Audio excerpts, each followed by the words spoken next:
I just recently proved this Cauchy-Schwarz inequality in 4 variables, I guess.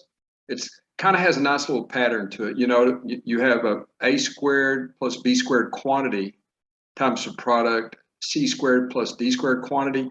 And notice how the first ones kind of line up over here on the right-hand side, a and c, and then b and d. Now, this just proves it for 4 variables, but I was kind of surprised that you could prove this just using the arithmetic mean and the geometric mean result. But in any event, we'll take this as just a fact right here. This is the Cauchy-Schwarz inequality, I guess you would say, in 2 variables or degree 2. I mean, 4 variables, maybe for n equals 2, the most conventional notation.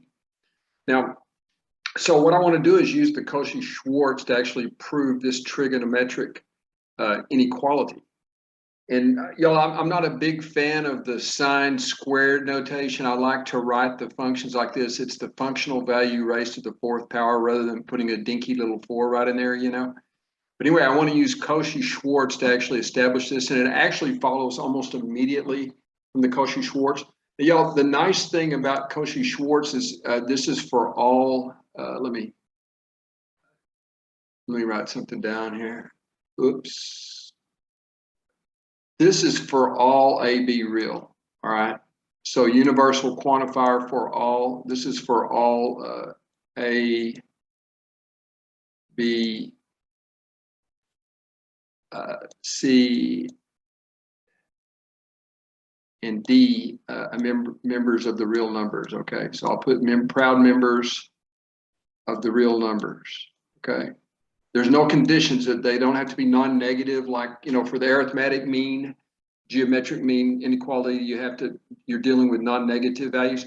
The Cauchy-Schwarz holds for all real numbers. So that means you can pick whatever you want. And so it was very, very convenient to let C and D equal to 1 here, okay? And of course, as you may have anticipated, you would let A equal to sine squared and then B equal to cosine squared. And so when you just substitute all of these guys into this expression right here, you get this line right down here. Okay, again, this would be a squared, which turns out to be sine to the 4th. This would be b squared, which turns out to be cosine to the 4th, based on these substitutions right here. It's very, very convenient to use this because often choosing the variables equal to 1 turns into a fairly easy result.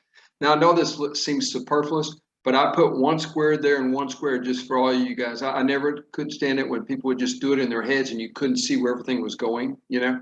But C and D is equal to 1, so I wrote down 1 squared there, 1 squared there. And certainly the 1 is superfluous right here. But again, I wanted you to see that I was doing AC. This is A. This is AC right here. And then this part right here would be B, D, right? Okay, so that's supposed to read AC, folks, right there. AC, this AC that you see right here, AC, and then this piece right here is B dot D. This is A dot C. This is A dot C right here, and then this is B dot D. And then the rest of it falls out immediately from the fact that it's very well known that sine squared plus cosine squared, the Pythagorean identity, is equal to 1. And so this entire object gets just replaced with 1 right down here, right? You got 1 sitting there because sine squared plus cosine squared is equal to 1. And 1 squared is 1. And of course, the rest of it works out nicely. And notice the 1 plus 1 adds up to 2. You divide by 2, and so you get the desired result that sine to the 4th plus cosine to the 4th is strictly, or not strictly, but it's greater than or equal to 1/2.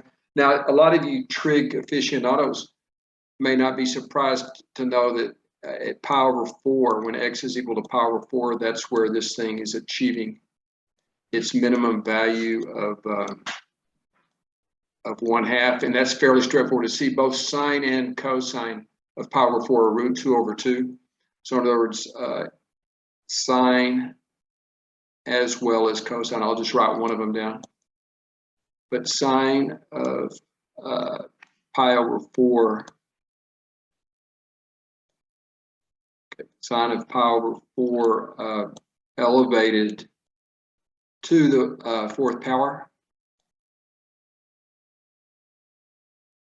Okay, is certainly equal to root 2 over 2 elevated to the fourth power.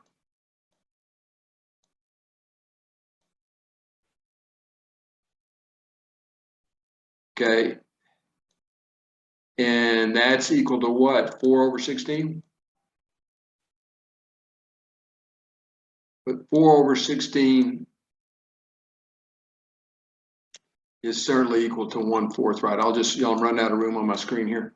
But so 4 over 16 is 1/4, and that's just for sine. Very same thing for cosine.